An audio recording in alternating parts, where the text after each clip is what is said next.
السلام علیکم ناظرین، میں ہوں اصغر بہاولپوری۔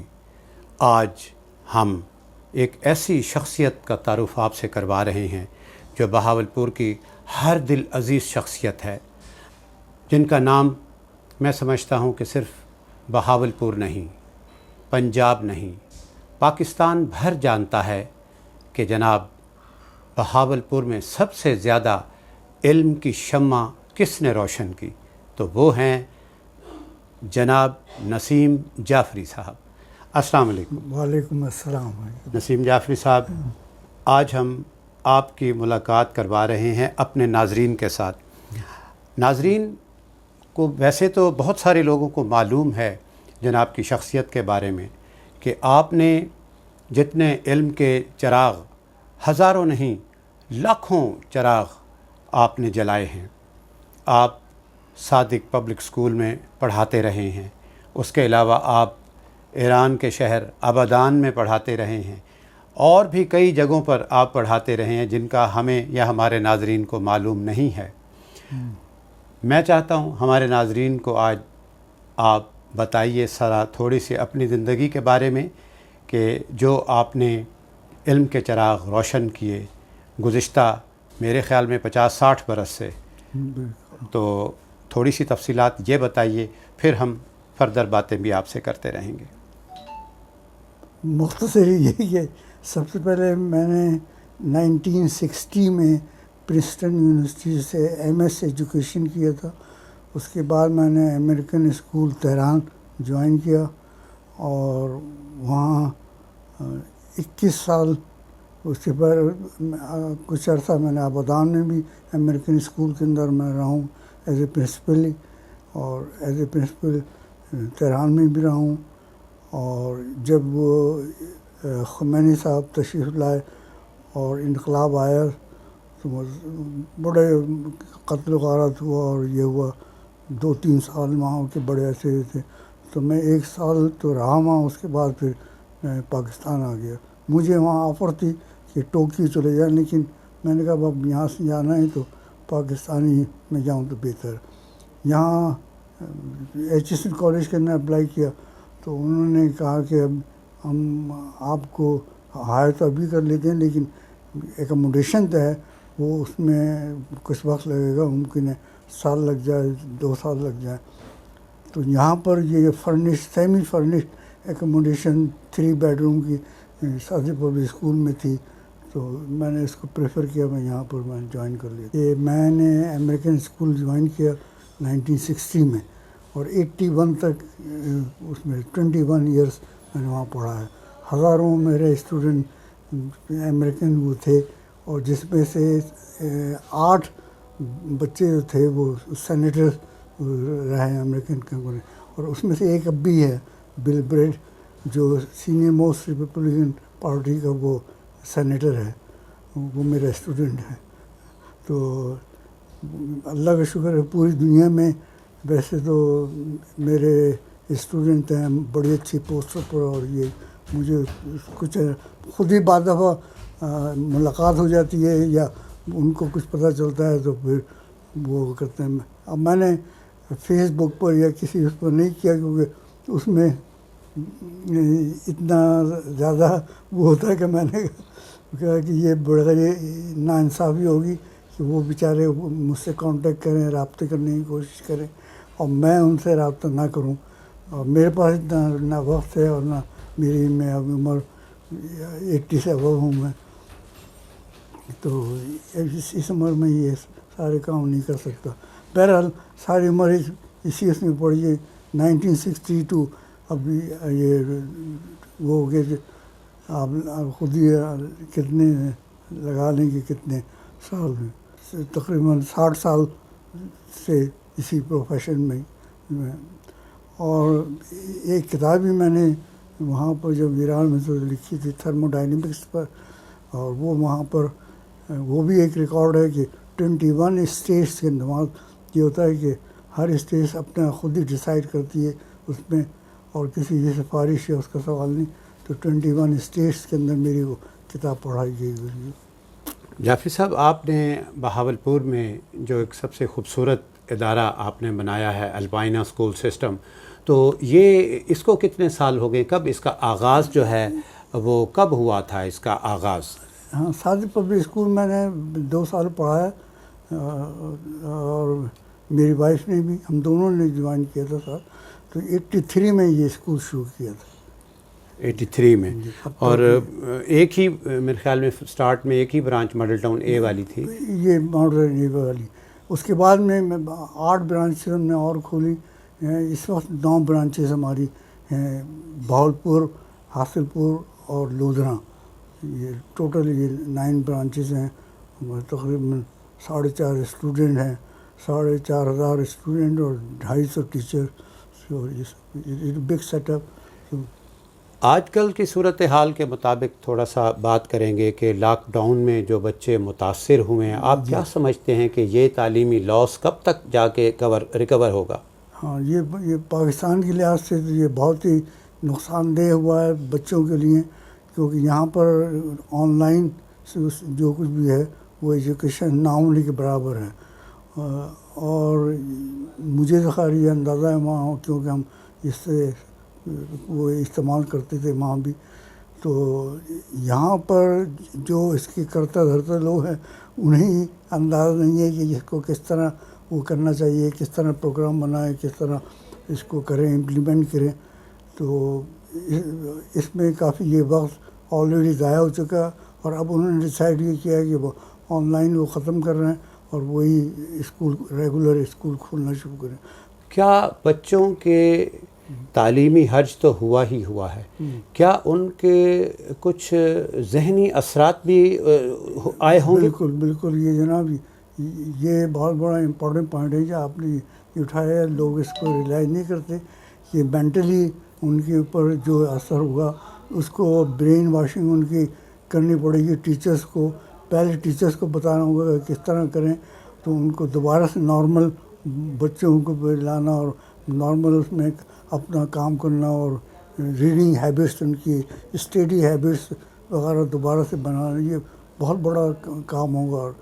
اور یہ کمپیٹنٹ لوگ ہی کر سکتے ہیں، اور سیریسلی ڈیڈیکیٹڈ لوگ تو ہیں وہ چاہیے جو یہ کریں.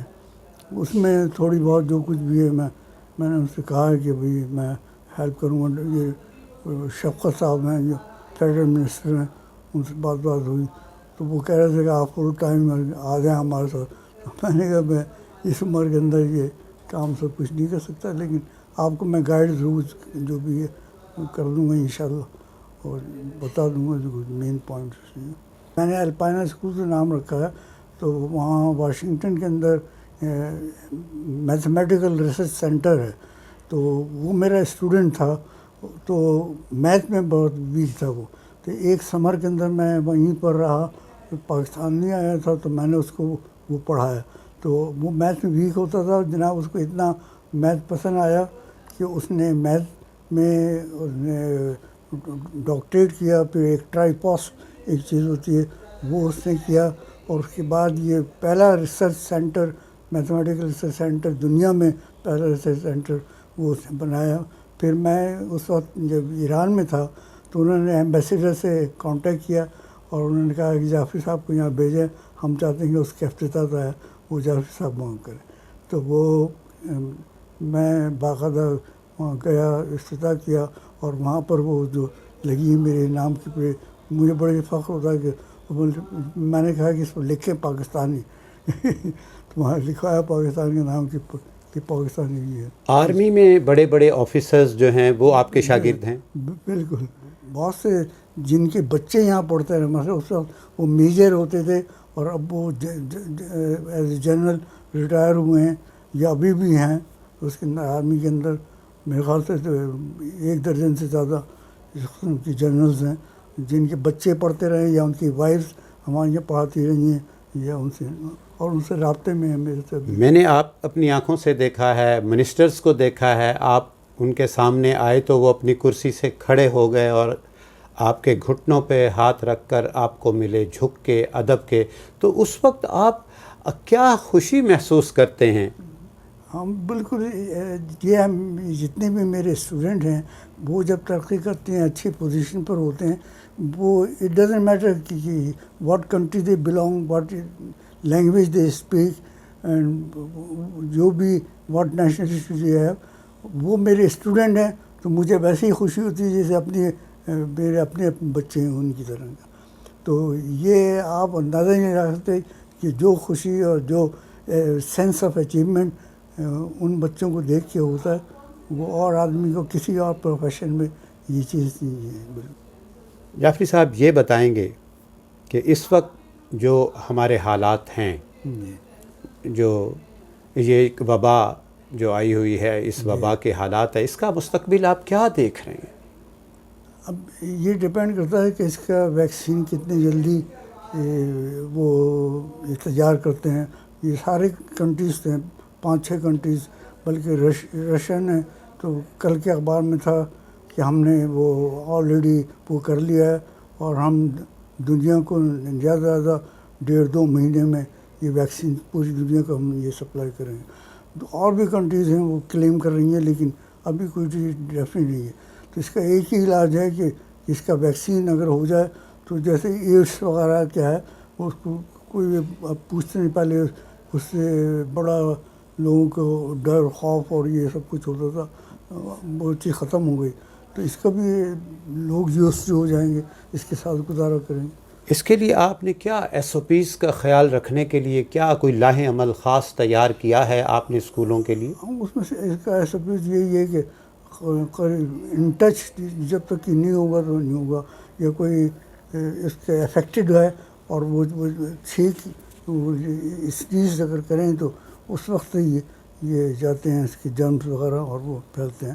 تو یہ تھوڑا سا آدمی خیال کرے تو یہ ہو سکتا ہے. ہمارے مصیبت یہ ہے کہ لوگ تو ہیں اس قسم کا، ہمارے عید کے موقع کے اوپر جس طرح کا رش تھا اور جس طرح لوگ اسی میں ہیں اس کی وجہ سے کتنا اور وہ آہستہ آہستہ ہوتے ہوئے کنٹرول کرتے ہوئے وقت لگے گا اس کو. اور یہ پوری دنیا کے اندر یہ مثلا جنہوں نے اس کے اوپر شروع میں اس کو سیریس نہیں لیا تو امریکہ میں آپ دیکھیے اس کے بعد انہوں نے اتنی کوشش اور اتنی سختی اور سب کچھ بھی کیا، اس کے باوجود بھی وہاں پر 1 لاکھ سے زیادہ ڈیتھس ہوئی.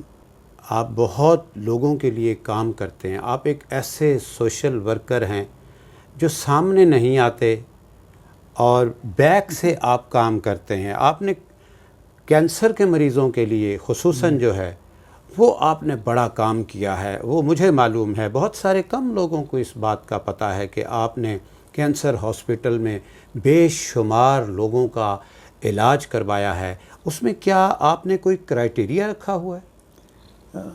اصل میں یہ کہ میری مدر تھی، ان کے بریسٹ کینسر تھا، اسی میں ان کی ڈیتھ ہوئی. تو جب یہ ہاسپٹل میں 94 میں اس کی کنسٹرکشن شروع ہوئی تو میں پہلے دن سے اس کے ساتھ تھا. پھر اس کا 2000 میں اس کا افتتاح ہوا. تو ایک میں نے وہ بنائی ویلفیئر سوسائٹی کینسر کی میں نے بنائی تاکہ غریبوں کو ان کا علاج کیا جا سکے، اور میں خود ہی اس کا پریزیڈنٹ تھا. تو اور ابھی تک میں 3-4 دفعہ میں ریزائن کر چکا ہوں، لیکن وہ جو اس کے چیئرمین وغیرہ ہیں ایٹمک انرجی کمیشن کے، وہ سب نے ان کے کہا نہیں جعفر صاحب تو ہیں، وہ کسی کا بھی ہوتے ہیں. حالانکہ یہ 15 وہ ہیں پورے پاکستان کے اندر، اور جس میں بہت برا کا ایسا ہے کہ میں واحد آدمی ہوں جو اس کا مستقل اس کا وہ پریزیڈنٹ ہے. انہوں نے رکھا ہوا مجھے، انہوں نے کہا کہ نہیں جعفر صاحب رہیں گے. تو اس میں آپ کے علاوہ اور بھی مخیر حضرات کوئی آپ سے تعاون کرتے ہیں؟ جی بہت. ہمیں تقریباً 20 to 30 lakhs پر منتھ ہمیں ڈونیشنس ملتے ہیں، مگر یہ آٹے میں نمک کے برابر ہے.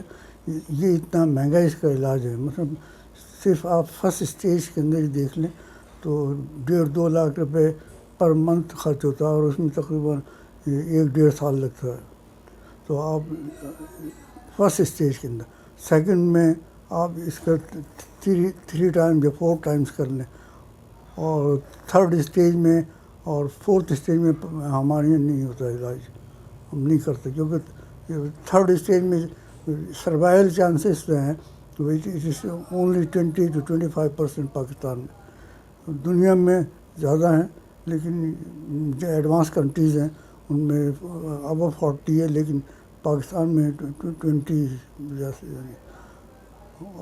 اور بدقسمتی سے یہ ہے کہ شروع کے اندر ڈاکٹرس ہیں وہ ان کے پاس جب پیشنٹ جاتا ہے تو اسے پتہ ہوتا ہے کہ یہ کینسر کا مریض ہے اور ہم اس کا علاج نہیں کر سکتے، لیکن وہ کروشل ٹائم جو ہے وہ ضائع کر دیتے ہیں، وہ اس سے فیسیں لیتے رہتے ہیں اور اس کا علاج جو کرتے ہیں اور وہ اس کو کینسر ہاسپٹل نہیں بھیجتے. تو ہمارے پاس جب وہ آتا ہے تو 3rd اسٹیج یا 4th اسٹیج میں آتا ہے. لیکن یہ کہ ہم کوشش کرتے ہیں کہ جو 1st 2nd اسٹیج میں ہے کیونکہ ان کا 100% علاج ہمارے یہاں وہ ہوتا ہے. تو اگر ان کے پاس پیسے ہیں تو ٹھیک ہے، نہیں تو ہم خود ہی اپنے پاس سے ان کا علاج کرتے ہیں سب کا.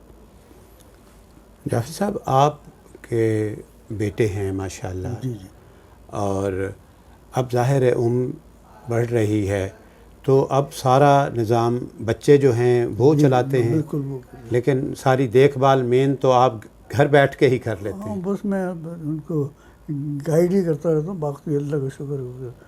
تو میرے بڑا بیٹے تھے، انہوں نے MBA کراچی یونیورسٹی سے 95 میں کیا تھا.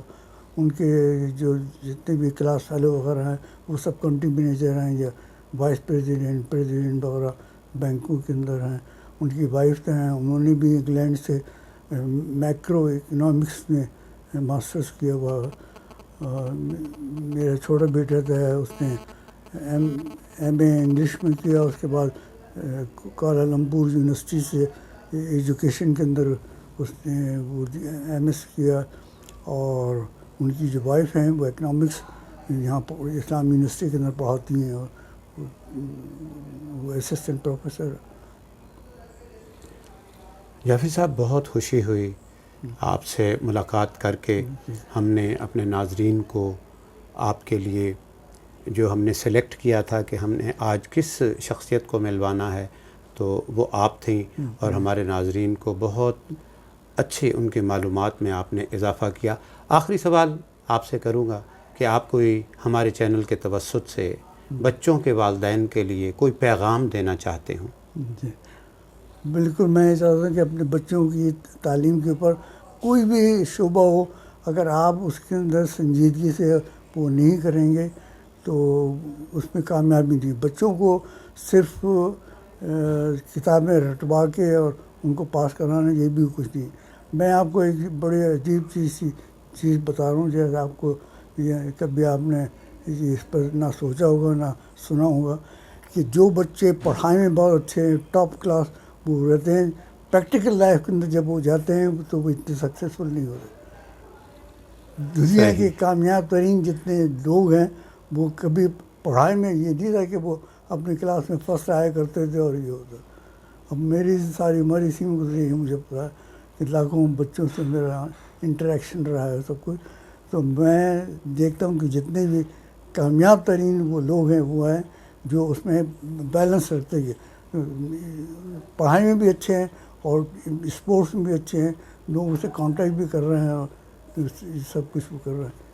آپ کی کامیابی کا راز میں یہ بھی سمجھتا ہوں کہ جو آپ کے سکولز ہیں ان کے جو پرنسپلز ہیں، میل ہیں یا فیمیل ہیں، وہ سب بڑے قابل ہیں، بہت کوآپریٹو ہیں، اور انہی کی وجہ سے بھی آپ کی کامیابی ہے. اور آپ نے جو بوٹے لگائے تھے وہ آج پھل پھول گئے ہیں. جی ناظرین، میں نے آپ سے کہا تھا نا کہ میں نے آپ سے ایسی شخصیت کی ملاقات کروانی ہے جنہیں پاکستان بھر جانتا ہے، اور انہوں نے واقعی علم کے لاکھوں چراغ جلائے. انشاءاللہ آئندہ پھر نئی شخصیت کے ساتھ حاضر ہوں گے. اس وقت تک کے لیے اصغر بہاولپوری کو اجازت. اللہ حافظ.